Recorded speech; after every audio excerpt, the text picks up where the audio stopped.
So hello everyone. आज की video में हम बात करने वाले हैं एक important concept of chemical reaction, that is stoichiometry of chemical reaction.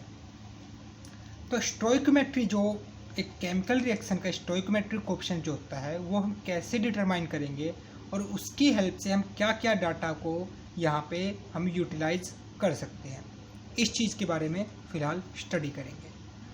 तो एक्चुअली में क्या हुआ कि सपोज एक केमिकल रिएक्शन मान लो H2 plus O2 gives H2O। ठीक है, H2 plus O2 gives H2O। क्या ये रिएक्शन बैलेंस है? सबसे पहले स्टोइक्योमेट्रिक कोएफिशिएंट को समझने के लिए हमें बैलेंसिंग इक्वेशन आना चाहिए। ठीक है, जो भी इक्वेशन दी हुई उसको सबसे पहले बैलेंस करना होगा, और अगर बैलेंसिंग नहीं आती तो इसके लिए आपको सेपरेट वीडियो एक मिल जाएगी अलग से, जहाँ पे how to balance any chemical equation by simple methods, वो आपको एक सेपरेट वीडियो मिल जाएगी। तो फिलहाल अब बात करते हैं ये इक्वेशन क्या यहाँ पे बैलेंस है।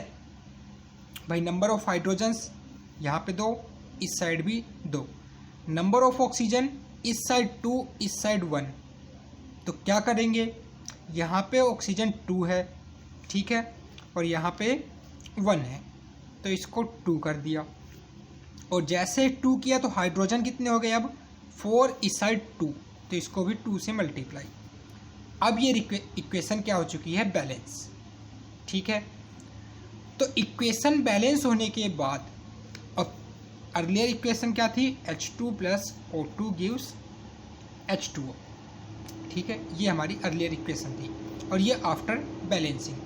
तो बैलेंसिंग होने के बाद हम ये कह सकते हैं एक बैलेंस्ड केमिकल इक्वेशन में कि जो इसका ये स्टोइक जो यहाँ पे कोएफिशिएंट है, एक बैलेंस्ड केमिकल इक्वेशन में जो कोएफिशिएंट होंगे इनको हम कहेंगे स्टोइक्योमेट्रिक कोएफिशिएंट, जिसको डिनोट कर रहे हैं SC से। क्या बोलेंगे, स्टोइक्योमेट्रिक कोएफिशिएंट।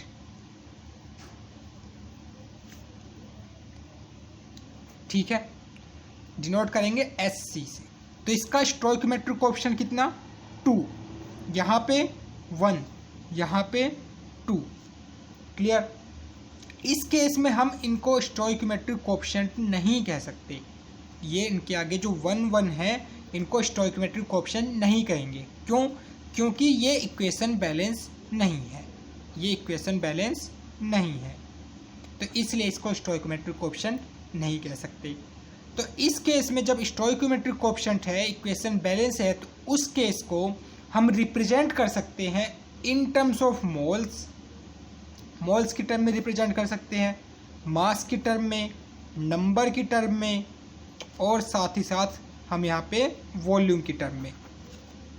क्लियर। जो हमने यहाँ पे सीखा था कि नंबर ऑफ मोल्स के जो जो फॉर्मूले थे, तो उन सभी टर्म में हम इसको स्टोइक्योमेट्रिक कोएफिशिएंट को रिप्रेजेंट कर सकते हैं। क्लियर है। तो स्टोइक्योमेट्रिक कोएफिशिएंट का क्या यूज होगा कि सपोज मेरे पास एक रिएक्टेंट के नंबर ऑफ मोल्स पता होंगे या उसका मास पता होगा, और हमें दूसरे रिएक्टेंट का मास को कैलकुलेट करना होगा या प्रोडक्ट के मास को कैलकुलेट करना होगा। सपोज इसके नंबर ऑफ मोल्स दिया है, यहाँ से वॉल्यूम पूछ ले, तो यहाँ से हम क्या कह सकते हैं, मोल्स का मास के साथ रिलेशनशिप, मोल्स का वॉल्यूम के साथ रिलेशनशिप, मोल्स का क्वांटिटी के साथ रिलेशनशिप।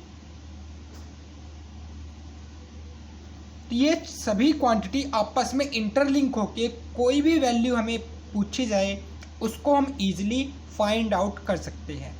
ये तभी पॉसिबल होगा जब हमें एक केमिकल इक्वेशन को बैलेंस करना आए, उसका स्टोइक्योमेट्रिक कोएफिशिएंट पता हो। क्लियर है यहाँ तक।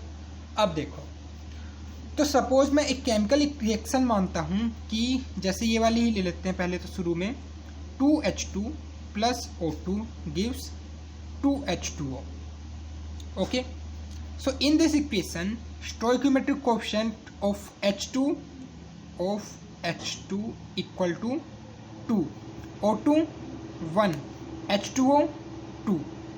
तो इट मीन्स ये केमिकल रिएक्शन क्या रिप्रेजेंट कर रही है कि यहाँ से 2 मोल्स, ठीक है, स्टोइक्योमेट्रिक कोएफिशिएंट जो होगा जब एक बैलेंस इक्वेशन होगी तो उसको इन टर्म्स ऑफ हम मोल्स भी रिप्रेजेंट कर सकते हैं। इट मीन्स 2 मोल्स हाइड्रोजन के जब रिएक्ट कर रहे हैं किसके साथ, 1 मोल ऑक्सीजन के साथ, तो हमें वहाँ से 2 मोल वाटर के मिल रहे हैं, 2 मोल वाटर मॉलिक्यूल के। तो ये यहाँ से नंबर ऑफ मोल्स पता लग गए। क्लियर है। जब कोई केमिकल इक्वेशन बैलेंस हो, ठीक है, और उसमें उसके कंप्लीटली 2 मोल्स रिएक्ट कर रहे हो, तो उस केस में वहाँ पे 1 मोल ऑक्सीजन चाहिए होगा और 2 मोल वाटर मॉलिक्यूल को प्रोड्यूस करने के लिए। क्लियर है। अगर ये यहाँ पे सपोज ये नंबर चेंज हो जाए कि नंबर ऑफ मोल्स हमें यहाँ पे सपोज कुछ छोड़ देते 2 से कम हो गया, तो उस केस में ये नंबर भी यहाँ पे क्या होना चाहिए, ऑब्वियस सी बात है इसी रेशो में क्या होगा, कम होगा। ठीक है। अगर ये यहाँ पे 1 मोल कर देते हो कि मोल, अगर सपोज इसको कह दिया तुमने 1 मोल रिएक्ट कर रहा है, तो ये कितना रिएक्ट करेगा अब इसी रेशो में 0.5 मोल, और ये कितना बनेगा 1 मोल। ठीक है। ये हमने ऑलरेडी वहाँ पे पढ़ लिया था, हाँ, जहाँ पे जो हमारे गेल-लुसाक लॉ था, ठीक है, वहाँ पे गैसेस के लिए। क्लियर। तो ये मोल्स का यहाँ पे कॉन्सेप्ट होगा। अब जब अगर मैं इसको कंप्लीटली मोल्स मान रहा हूँ फिलहाल, ठीक है, तो इस केस में मास क्या रिक्वायर होगा, मास हमें लेना है मोलर मास। अब मोलर मास पता होगा क्या था, जो कि उसका 1 मोल का मास होता था। अब यहाँ पे 1 मोल की जगह जितने उसका स्टोइकोमेट्रिक कोएफिशिएंट उतने उसके मोल्स, और उस मोल्स को उसके मोलर मास से मल्टीप्लाई करना होगा। तो इट मीन्स H2 का मोलर मास कितना होगा, 2, और कितने मोल्स हैं, 2 मोल्स हैं, तो 2 × 2 दैट इज 4। तो इसका मोलर मास क्या है, 4 ग्राम पर मोल। ठीक है। O2 का 32, और 1 ही मोल है तो स्टिल 32 ही रहेगा। क्लियर। H2O में 1 का 18, 2 मोल्स है तो 2 × 18 दैट इज 36 ग्राम। ठीक है। अब आप इसको आइडेंटिफाई कर सकते हो कि क्या ये कंप्लीटली बैलेंस्ड इक्वेशन है या नहीं, क्योंकि बैलेंस्ड इक्वेशन में क्या किस लिए करते थे किसी इक्वेशन को balance, to obey the law of conservation of mass. तो देखो law of conservation of mass के अकॉर्डिंग जो इसका मास है रिएक्टेंट साइड 4 + 32 36 ग्राम, और प्रोडक्ट साइड भी 36 ग्राम। इट मीन्स हमारी रिएक्शन बैलेंस है, जो मोल कॉन्सेप्ट के हिसाब से मास निकाल रहे हैं वो भी क्या है, एक्यूरेट है। क्लियर है। तो ये इन टर्म्स ऑफ मास की बात हो गई। अब बात करें क्वांटिटी की, तो क्वांटिटी मतलब इसके कितने नंबर ऑफ एटम्स या मॉलिक्यूल्स। तो कितने नंबर ऑफ एटम्स या मॉलिक्यूल्स होंगे, 1 मोल में हमने बताया था कितने, जितने एवोगैड्रोस नंबर होंगे, दैट इज 6.022 × 10⁻23, जिसको एवोगैड्रोस नंबर को हम Na से डिनोट करते थे। तो 1 मोल के अंदर 1 Na मॉलिक्यूल्स, मतलब Na मॉलिक्यूल्स की वैल्यू जो होगी, तो अगर 2 मोल हुआ तो ट्वाइस ऑफ Na मॉलिक्यूल्स। तो यहाँ पे 2 मोल से तो ट्वाइस ऑफ Na, 1 है तो Na, यहाँ पे 2 है तो ट्वाइस ऑफ Na। ये एक बात होगी क्वांटिटी टर्म में। अब वॉल्यूम की बात करें, जब STP कंडीशन हो, STP कंडीशन पे हमने ऑलरेडी पढ़ा हुआ है कि 1 मोल जो गैस होगी उसका वॉल्यूम क्या होगा, 22.4 लीटर एट STP। तो यहाँ पे फिलहाल कितने मोल हैं, 2 मोल। तो 2 मोल के लिए twice of 22.4 that is 44.8 litre. 1 मोल है तो ये 22.4 लीटर, ये 2 मोल है तो दैट इज 44.8 लीटर। तो हमने एक डाटा से, एक स्टोइकोमेट्रिक कोएफिशिएंट के डाटा से इसको रिलेट कर दिया मोल्स की टर्म में, मास की टर्म में, क्वांटिटी की टर्म में, वॉल्यूम की टर्म में। क्लियर हुआ। एक और एग्जांपल लेते हैं और क्लियर होगा। जैसे यहाँ पे क्या रिएक्शन है कि N2 + H2 gives 2NH3, ammonia की प्रोडक्शन की रिएक्शन है, N2 + H2 gives 2NH3। Clear. अब इसमें स्टोइकोमेट्रिक कोएफिशिएंट इसका 1, इसका 3, इसका 2। क्लियर। तो जब इसका स्टोइकोमेट्रिक कोएफिशिएंट 1 और ये रिएक्शन फिलहाल अब क्या है, कंप्लीटली बैलेंस है, तो इट मीन्स जब इसका 1 मोल रिएक्ट कर रहा होगा तो इसके 3 मोल रिएक्ट करेंगे और प्रोडक्ट बनेगा 2 मोल। तो इन टर्म्स ऑफ मोल क्या हो जाएगा, 1 मोल N2, 3 mole H2, 2 mole NH3। Okay. In terms of quantity की बात करो तो 1 मोल तो Na मॉलिक्यूल, 3 मोल तो 3Na, 2 मोल्स तो 2Na। In terms of mass भाई N2 के 1 मोल का मास 28 ग्राम, तो स्टिल 28 ग्राम ही रहेगा। H2 के 1 मोल का मास 2 ग्राम, ओके, और 3 मोल्स है तो 3 इंटू 2 6 ग्राम। क्लियर हुआ। जो यहाँ पे इसका जो भी हमारे पास मॉलिक्यूल एटम होगा उसका मास जो होगा उसके नंबर ऑफ मोल से मल्टीप्लाई कर देना है, ठीक है। NH3 में देखो, NH3 का मोलर मास 17 और 2 मोल्स है तो 34 ग्राम। क्लियर हो गया। अब देखो in terms of volume, 1 mole HTP पे हमें पता है कितना वॉल्यूम ऑक्यूपाई करती है, 22.4 लीटर। तो 1 मोल है 22.4 लीटर, 3 मोल है तो 3 इंटू 22.4 दैट इज 67.2 लीटर। यहाँ पे 2 मोल्स हैं तो कितना होगा, स्टोइकियोमेट्रिक कोएफिशिएंट क्या है 2। NH3 1 मोल में 22.4 लीटर ऑक्यूपाई करती और 2 मोल है तो 44.8 लीटर। क्लियर हुआ कॉन्सेप्ट। और एग्जांपल देखते हैं, H2 plus Cl2 gives 2HCl। Stoichiometric coefficient क्या 1 1 2। क्लियर। तो number of moles 1, number of moles 1 होंगे, इसके नंबर ऑफ मोल्स 2। तो नंबर ऑफ मॉलिक्यूल्स 1 मोल है तो Na molecule 1 mole, Na molecule 2 mole, twice of Na। मास की बात करें, 1 मोल H2 का मास कितना 2 ग्राम, तो फिलहाल 1 ही मोल है तो 2 ग्राम। 1 मोल Cl2 का मास 35.5 होता है एक एटम का, तो 2 एटम है तो 71 होंगे। सॉरी यहाँ पे 71 होगा, 35.5 है ना, तो 71 और ये 73, ठीक है। और यहाँ पे HCl का 36.5 होता है 1 मोल का, ठीक है, तो 2 मोल का 73 ग्राम। ओके। वॉल्यूम की बात करो, 1 मोल में 22.4 लीटर, 1 मोल 22.4 लीटर, 2 मोल्स तो 44.8 लीटर। क्लियर हुआ।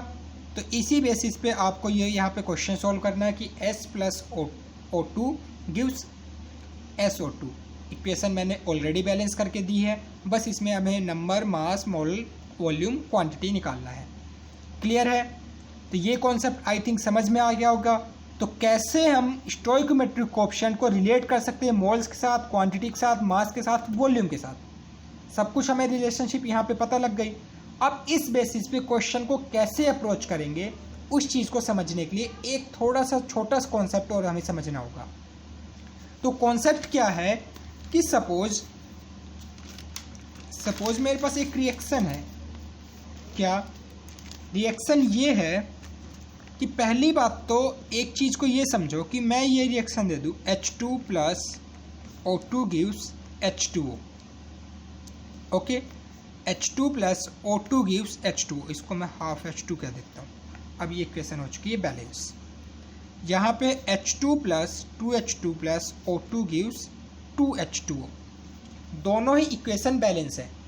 क्या दोनों इक्वेशन सेम है या डिफरेंट है? अगर इसके स्टोइकियोमेट्रिक कोएफिशिएंट की बात करो 1, इसका हाफ, इसका 1। इस केस में स्टोइकियोमेट्रिक कोएफिशिएंट 2, 1, इसका 2, ठीक है। स्टोइकियोमेट्रिक कोएफिशिएंट दोनों के ही क्या है डिफरेंट। तो क्या ये दोनों केमिकल रिएक्शन डिफरेंट है या सेम है? बताओ, क्या ये दोनों केमिकल रिएक्शन सेम है या डिफरेंट है? दोनों ही केमिकल रिएक्शन क्या है सेम है, बेशक उनके स्टोइकियोमेट्रिक कोएफिशिएंट कुछ भी हो। बट हम कैसे कह सकते हैं सेम है? जो उनके नंबर ऑफ मोल्स का रेशो होगा वो हमेशा सेम होना चाहिए। सपोज मेरे पास 2 रिएक्शन यहाँ पे दे दी, ठीक है, ये 2 रिएक्शन है। अब दोनों को मुझे कंपेयर करना है सेम है या डिफरेंट है। तो नंबर ऑफ मोल्स को कंपेयर कर दो दोनों रिएक्शन के, किसी भी रिएक्टेंट या प्रोडक्ट के नंबर ऑफ मोल्स को कंपेयर कर दो। तो अगर इसका स्टोइकियोमेट्रिक कोएफिशिएंट 1 है और बैलेंस इक्वेशन है, इट मीन्स इसका 1 मोल रिक्वायर होगा और इसके हाफ मोल, ठीक है, और इसका 1 मोल प्रोडक्ट बनेगा। और ये भी इक्वेशन बैलेंस है, इट मीन्स इसका स्टोइकियोमेट्रिक कोएफिशिएंट 2 है, तो ये क्या होगा 2 मोल, ये 1 मोल और ये 2 मोल। तो नंबर ऑफ मोल्स को कंपेयर कर दो, रेशो उनका।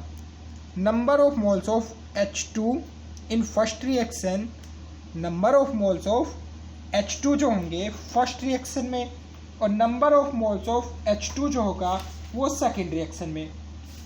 ठीक है, number of moles of H2 और number of moles of H2 in second reaction, ये फर्स्ट के लिए, ये सेकेंड के लिए।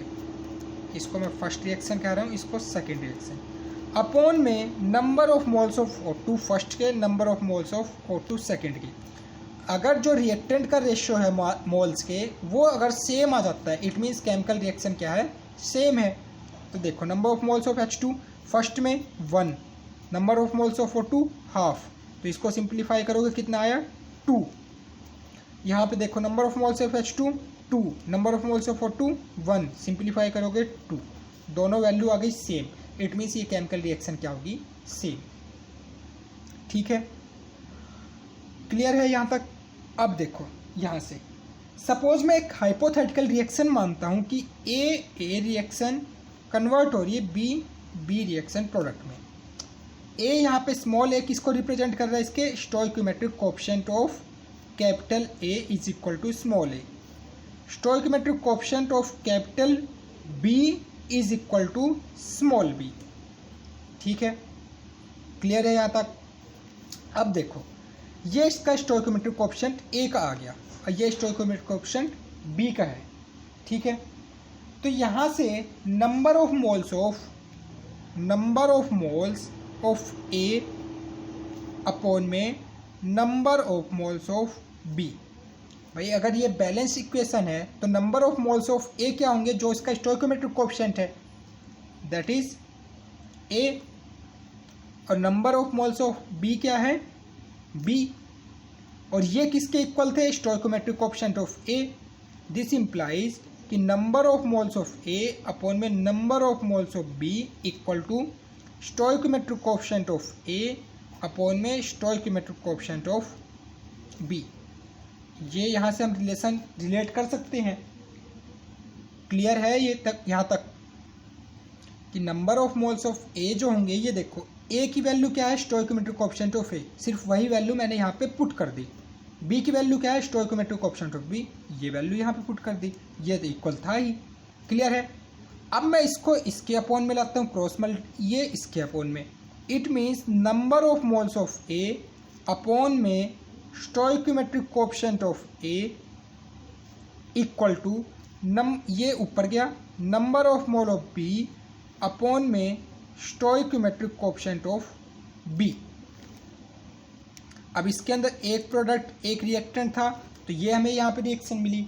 इट मीन्स यहाँ पे जितने भी प्रोडक्ट या रिएक्टेंट आ जाएंगे तो उसको हम इसी रेशो में लिखते जाएंगे। मेरे कहने क्या मतलब है, डिटेल में बताता हूँ कि जैसे मेरे पास एक reaction A plus B plus C plus gives D plus E, ये कोई एक हाइपोथेटिकल मैंने रिएक्शन मान ली। ठीक है, अब इसमें मुझे करना क्या है कि ये देखो number of moles of A upon में stoichiometric coefficient of A, number of moles of B stoichiometric coefficient of B.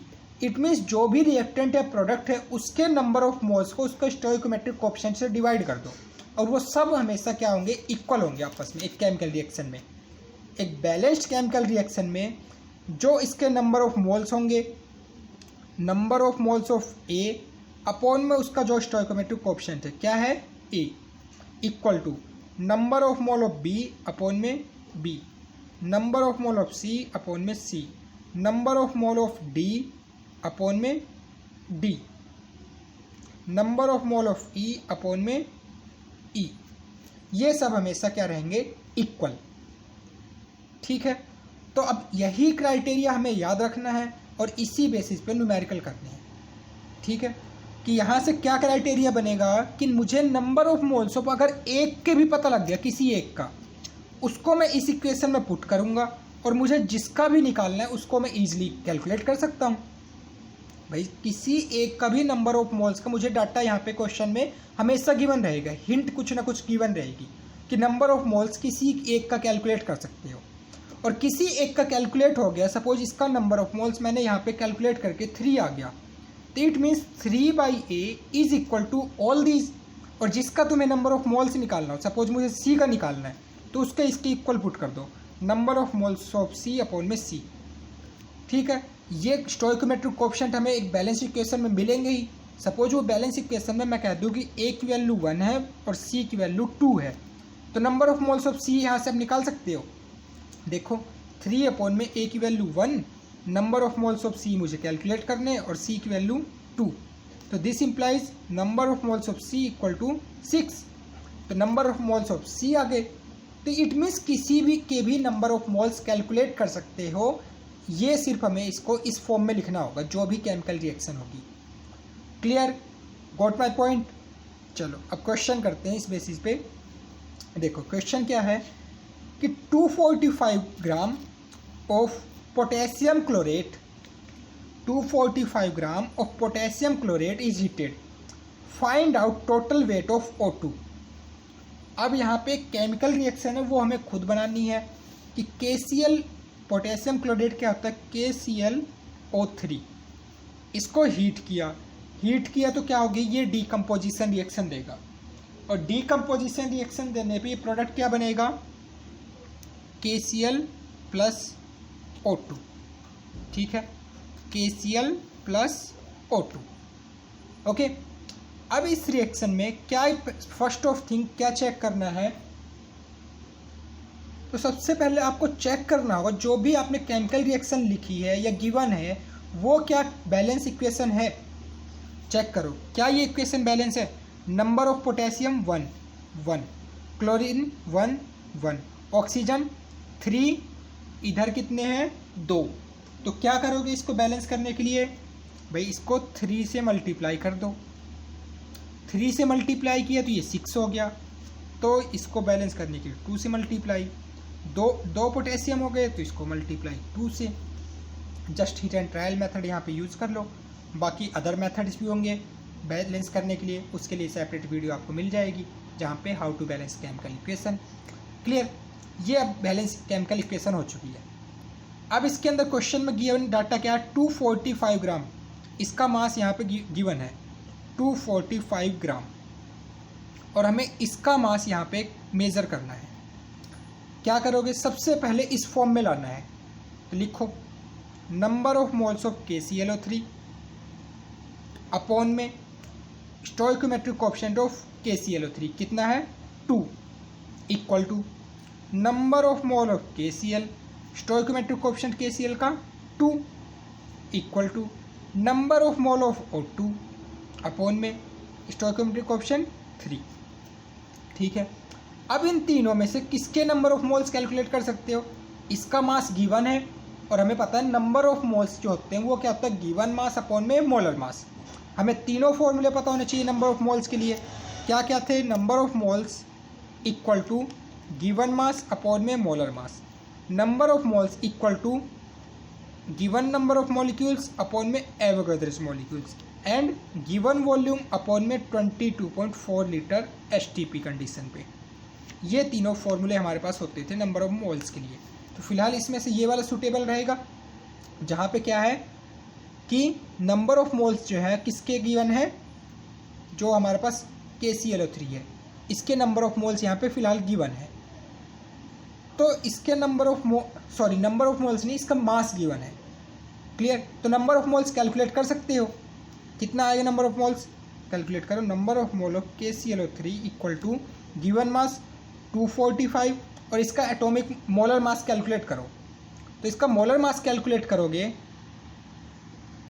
तो वो आएगा क्या, KClO3 के लिए 122.5, भाई क्लोरीन का 35.5, पोटेशियम का 39, ऑक्सीजन का 16, इसको टोटल कैलकुलेट करेंगे 122.5। तो सिंप्लीफाई किया तो number of moles of KClO3 आ गया 2 और ऑक्सीजन का मुझे यहाँ पे क्या निकालना है, वेट निकाल सकते हो।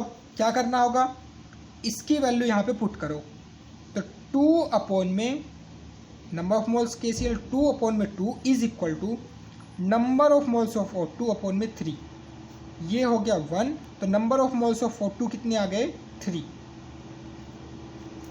ठीक है, अब number of moles of O2 3 आ गए और वेट निकालना है। तो क्या करेंगे भाई, number of moles equal to क्या होता है, गिवन मास अपॉन में मोलर मास। तो नंबर ऑफ मोल्स 3 आ गए, गिवन मास हमें कैलकुलेट करना है। तो यहीं पे कर देता हूँ मैं। नंबर ऑफ मोल्स 3 आ गया, गिवन मास हमें निकालना है, मोलर मास ऑक्सीजन का 32। तो यहाँ से इसका वेट कितना आ गया, दैट इज़ 96 ग्राम। तो ये सिंपल से क्वेश्चन था। क्लियर हुआ कॉन्सेप्ट क्या होगा स्टोइकोमेट्रिक कोएफिशिएंट में। इस तरह से फॉर्म में लिखना है। हमें एक किसी का क्लू मिल जाएगा नंबर ऑफ मोल्स के लिए। नंबर ऑफ मोल्स का क्लू हमें चाहे मास के टर्म में दे सकता है, मॉलिक्यूल्स के टर्म में दे सकता है, या फिर वॉल्यूम के टर्म में दे सकता है। किसी न किसी तरह से नंबर ऑफ मोल्स निकलेंगे और एक का निकाल के हम दूसरे किसी का भी नंबर ऑफ मोल्स कैलकुलेट करोगे और वहाँ पे नंबर ऑफ मोल्स कैलकुलेट हो गए उसके, तो वहाँ पे क्या हो जाएगा, भाई इसकी वैल्यू पता है तुम्हें, इसकी वैल्यू पता है और ये वैल्यू भी पता होगी। तो ये वैल्यू पूछेगा इन तीनों में से, या तो वेट पूछेगा, नंबर ऑफ मॉलिक्यूल्स, या फिर वॉल्यूम। तो ईजिली फाइंड आउट कर सकते हो। क्लियर। कुछ और क्वेश्चंस देख लेते हैं प्रैक्टिस करने के लिए। भाई क्वेश्चन ये गिवन है कि 8 gram of natural gas is combusted in air, find out volume of CO2 yielded. पहली बात तो ये है कि नेचुरल गैस जब भी बर्न करते हो कोई भी हाइड्रोकार्बन को, हमेशा प्रोडक्ट मिलेगा CO2 + H2O। तो जो भी यहाँ पे हाइड्रोकार्बन गिवन होगा उसका ऑक्सीजन की प्रेजेंस में कंबस्शन करोगे और प्रोडक्ट क्या मिलेगा, CO2 एंड H2O। ठीक है, उसको क्या करना है, बैलेंस करने के बाद इस फॉर्म में लिखना है कि नंबर ऑफ मोल्स अपॉन में stoichiometric coefficient, number of moles stoichiometric coefficient. Form में लिखने के बाद अब यहाँ पे 8 ग्राम नेचुरल गैस का गिवन है। नेचुरल गैस क्या होती है, methane, CH4। It means number of moles of CH4 निकाल सकते हो। Given mass 8, molar mass 16, 0.5 moles आ गए और CO2 की यील्ड पूछिए। तो यहाँ से number of moles of CO2, इस इक्वेशन को इसके साथ बैलेंस कर दो। Number of moles of CH4 0.5, CO2 के लिए निकालना है तो CO2 के भी कितने आ जाएंगे, 0.5। क्लियर। अब यहाँ पे वॉल्यूम पूछा है। अब हमें पता है STP कंडीशन पे 1 मोल 22.4 लीटर ऑक्यूपाई करता है, तो 0.5 मोल कितने ऑक्यूपाई करेगा, 22 को 0.5 से मल्टीप्लाई कर दो, that is 11.2 litre. Okay. Next question है कि 10 gram of CaCO3 heated, find out the weight loss during reaction. तो यहाँ पे वेट लॉस ड्यूरिंग रिएक्शन का क्या मीनिंग है कि देखो, कैल्शियम कार्बोनेट को जब हीट करोगे तो डीकम्पोजिशन रिएक्शन होगी। यहाँ पे कुछ डीकम्पोजिशन रिएक्शन दी हुई है कि किसका क्या प्रोडक्ट बनेगा, तो इजी होगा आपको ये डीकम्पोजिशन रिएक्शन लर्न करनी पड़ेंगी। यहाँ पे मेन बात यह है कि सोडियम कार्बोनेट का भी क्वेश्चन में दिया हुआ है और वहाँ पे उसका वेट लॉस पूछ ले तो वो डीकम्पोज नहीं होगा, वो थर्मली स्टेबल होता है। तो उस केस में जो इनिशियली मास रहेगा उसका वही मास एज इट इज़ रहेगा। अब यहाँ पे कैल्शियम कार्बोनेट गिवन है, तो कैल्शियम कार्बोनेट डिसोसिएट होगा CaO एंड CO2 में। क्लियर, CaO + CO2 में। तो इट मीन्स यहाँ से find out the weight loss का है। वेट लॉस का मतलब जो वहाँ पे वोलेटाइल प्रोडक्ट होगा या गैसियस प्रोडक्ट होगा वो क्या हो जाएगा, वेपराइज हो जाएगा। ठीक है, वो फ्लू अवे हो जाएगा। तो उस केस में वहाँ पे जो रेजिड्यू रह जाएगा दैट इज CaO रह जाएगा। तो ये तो क्या हो जाएगा भाई, वोलेटाइल हो जाएगा ये तो हवा में। तो यहाँ पे वो रेजिड्यू रह जाएगा CaO। इट मीन्स जो इसका इनिशियल मास है कितना, 10 ग्राम, और इसका मास मेजर कर लो। भाई ये 10 ग्राम आ गया, इसका मास मेजर कर लो। ठीक है, और इसके मास में से इसका मास मेजर सब्ट्रैक्ट कर दो, तो इट मीन्स वो इसका मास आ गया। या फिर सिंपल सी बात है, इसका हमें 10 ग्राम गिवन है, नंबर ऑफ मोल्स निकल जाएंगे, इसके नंबर ऑफ मोल्स निकालो और यहाँ से हमें इसका मास निकल जाएगा। इसका मास जो आया इट मीन्स उतना तो वो क्या हो गया, वहाँ पे वेट लॉस हो गया। तो सिंपल सी बात ये हो जाएगी। क्लियर है, इसका ना निकालना हो तो इस तरह से कुछ क्वेश्चन यहाँ पे प्रैक्टिस के लिए गिवन है। तो ये आपका स्टोइकोमेट्रिक कोएफिशिएंट था। आई थिंक इजी टॉपिक होगा, बस अंडरस्टैंडिंग चाहिए इस टॉपिक के लिए। अंडरस्टैंडिंग किस टर्म में, ये तो एक आपको ये फॉर्म लिखनी आनी चाहिए सभी इक्वेशंस के लिए, और क्या होना चाहिए, एक आपको ये सभी in terms of mole, quantity, mass, volume लिखना आना चाहिए। ठीक है, अब एक टॉपिक रह जाता है जो कि है लिमिटिंग रिएजेंट, तो उसको नेक्स्ट वीडियो में कवर अप करते हैं और ये चैप्टर हमारा फिनिश। ओके।